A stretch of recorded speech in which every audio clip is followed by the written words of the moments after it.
Hey Econ 200, welcome to the lecture videos for the final chapter that we're going to go over in the textbook, chapter 19 on public goods and the tragedy of the commons.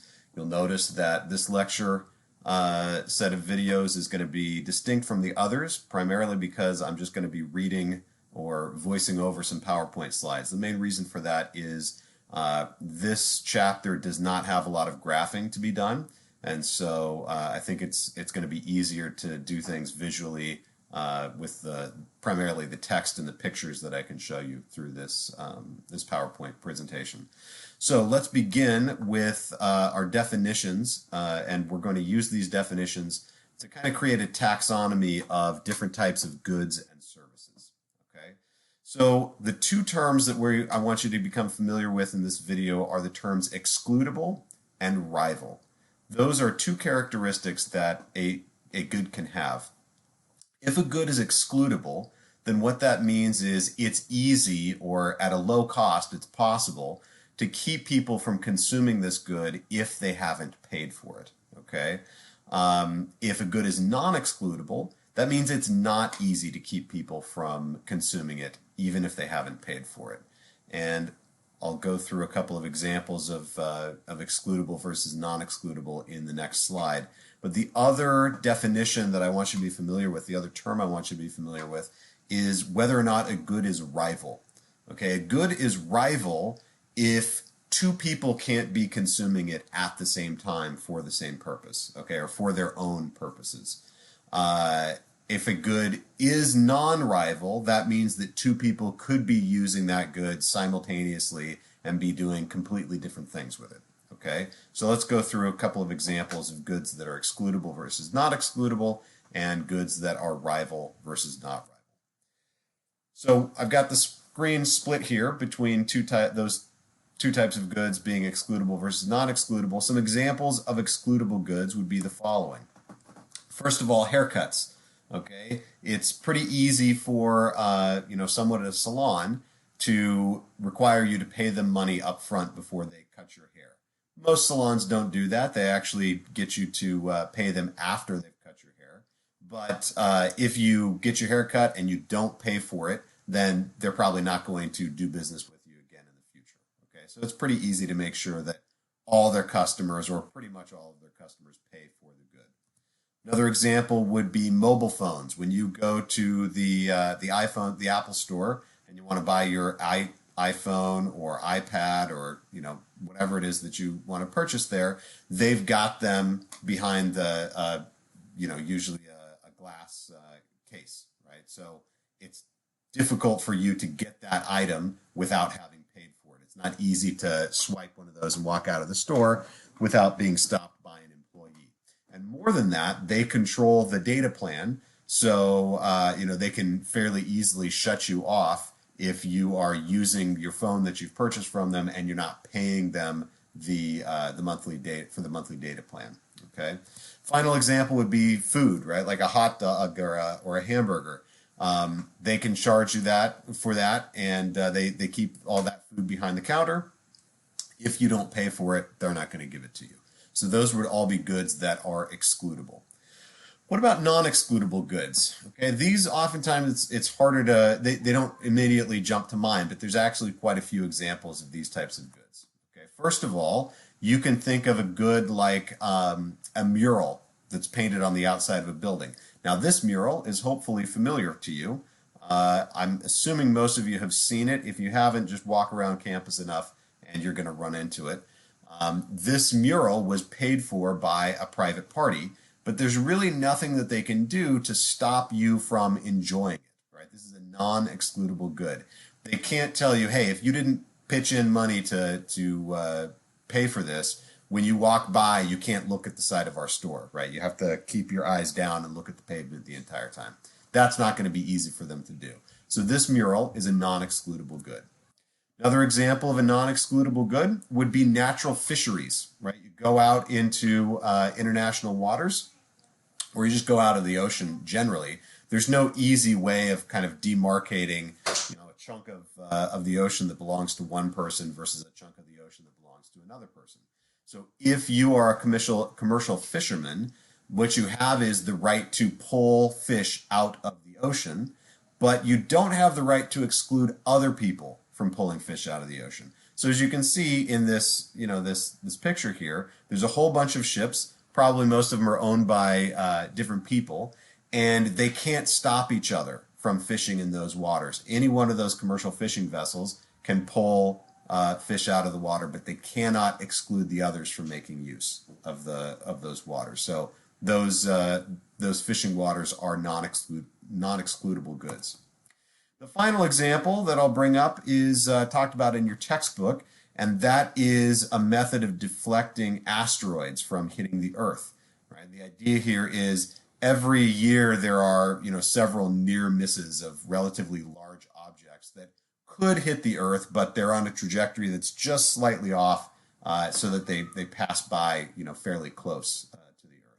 But it is theoretically possible, and it probably has happened in the past, that a large asteroid has struck the Earth, and when it does that, it's a massive extinctional level event, right? Where in the past there have been, I don't know, off the top of my head, I'll pull a number out of the air, maybe like 25 to 50% of all species at the time of an asteroid hitting the Earth get wiped out in the aftermath of that. Okay, now, humanity would probably be one of the species that would be wiped out if we got hit by another major asteroid. But you can imagine a system of asteroid deflection where, through science and engineering, we come up with a way that when one of these objects is far enough away, we are able to calculate its trajectory. We know that it's going to hit the Earth or is likely to hit the Earth, and we send some system into space to intercept that asteroid and hit it in such a way that we deflect its angle.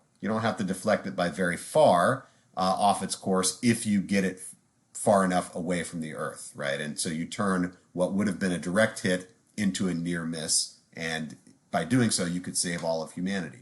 Well, that's a non-excludable good, right? Even if you didn't pay for this project to be undertaken, even if you didn't pay into building the system, you're still going to be saved, right? We have no way of deflecting most of the asteroid, but making sure that like little bits of it hit the houses of the people who didn't pay for it. That's not going to happen. So that particular project, that service, would be a non-excludable one. All right, what about rival versus non-rival? Some examples of rival goods would be, first of all, a taxi cab. If you get into that taxi and you want to go to Irvine, someone else cannot simultaneously get in that taxi and go to Santa Ana. Okay, it's a rival good. It can only be used by a limited number of people to do one thing at a time. Another example of a rival good would be something like clothing, like a leather jacket. Okay, now you could share that among people, but you're not going to get two of them wearing it at the same time. Okay, so it's a rival good in that sense. And a DVD would also be a rival good. If I take this DVD home and I put it into the DVD player at my house, you cannot simultaneously be watching that movie from your own house. Now, streaming video is more or less not a rival good. Multiple people could be watching exactly the same movie through a streaming service simultaneously. But if you've got a physical disc, a physical copy of it, that makes it a rival good. Examples of non-rival goods besides streaming. One example is a lighthouse. Okay, you put that lighthouse on the cliffs of a rocky beach, and at night it sends a beacon signal. Right, the light kind of rotates around and lets ships know not to come too close. Now, it doesn't matter how many ships are in the water; they all get to use the lighthouse at the same time because they can all see that light simultaneously. It's a non-rival good. Another non-rival good would be broadcast television, where you've got a TV tower set up and there's some show that you want to stream across not stream, but broadcast across the local area. When you do that, you send it out over the electromagnetic spectrum. And as long as somebody has a television set that can tune into that bandwidth of the electromagnetic spectrum, they can watch that television show without affecting anybody else. Okay, take a room full of television sets, turn them all to the same station, and turn them on, and all of their pictures are going to be equally clear. And if all of your neighbors are watching the same show that you are, that's not going to affect your reception at all. Okay, so that's a non-rival good. Pretty much everybody in the area could be watching that television show at the same time without interfering with each other. Finally, would be something like a fireworks display. Okay, and again, this is a similar idea to the lighthouse. You shoot the fireworks off into the sky. They explode, and from that distance and that vantage point, anybody standing on the ground in a wide range is going to be able to see those fireworks. And whether there's one person watching the fireworks display or 100,000 people watching the fireworks display, they can all see it basically just as well. Okay, so that's a non-rival good. Now you take these two characteristics, whether a good is excludable or non-excludable, and whether it is rival and non-rival, and you can make a 2x2 matrix. Okay, and in that matrix you can fit various different types of goods. You get kind of a taxonomy of goods that way. So you can see this table that I've got here. On the left-hand side, I've got whether the good is rival or non-rival. Across the top, we've got whether the good is excludable or non-excludable. Let's just go through them, each of the cells quickly.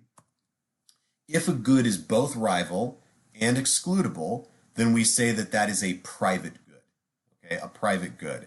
Examples of private goods, I've given them all to you before in the prior slide. Smartphone would be a private good. Leather jacket, private good. Haircut would also be a private good.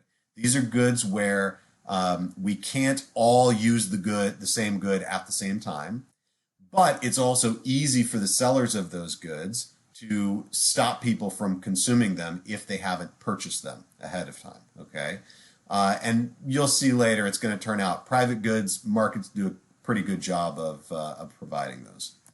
Now moving down, if you've got a good that is excludable but it's non-rival, then we call that type of good a club good. Club goods examples would be like streaming video. Okay, we could all watch the same movie. We can all watch Captain America on Netflix, but only if we have a Netflix subscription.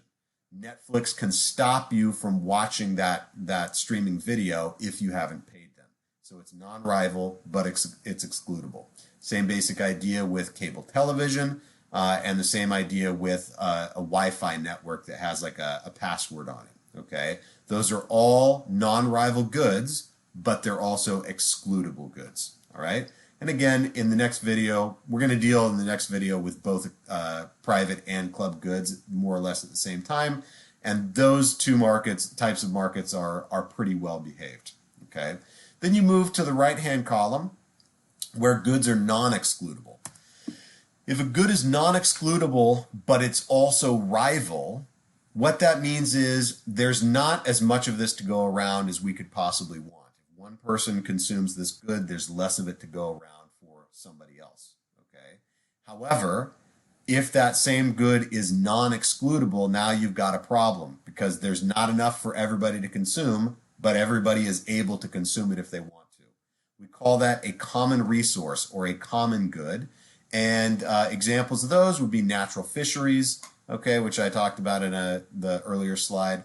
Oil fields would be another example of a common resource where if you've got one deposit of oil below the ground, but multiple companies on the surface are tapping into that same common oil deposit, then it's non-excludable. They can't stop each other from taking oil out of that deposit, but it is rival. There's only so much oil to go around among all of them. And parking at Chapman University, that's also a common resource. It's rival. If there's somebody in that parking space, you can't park there. But it is also non-excludable. As long as they have the appropriate permit, there's nothing you can do to exclude them from that parking space, and vice versa. And finally, if a good is non-rival and non-excludable, then we call it a public good. It's exactly the opposite of a private good. Instead of being both rival and excludable, it is both non-rival and non-excludable. Examples of this would be asteroid deflection, broadcast television. National defense would be another example of a public good.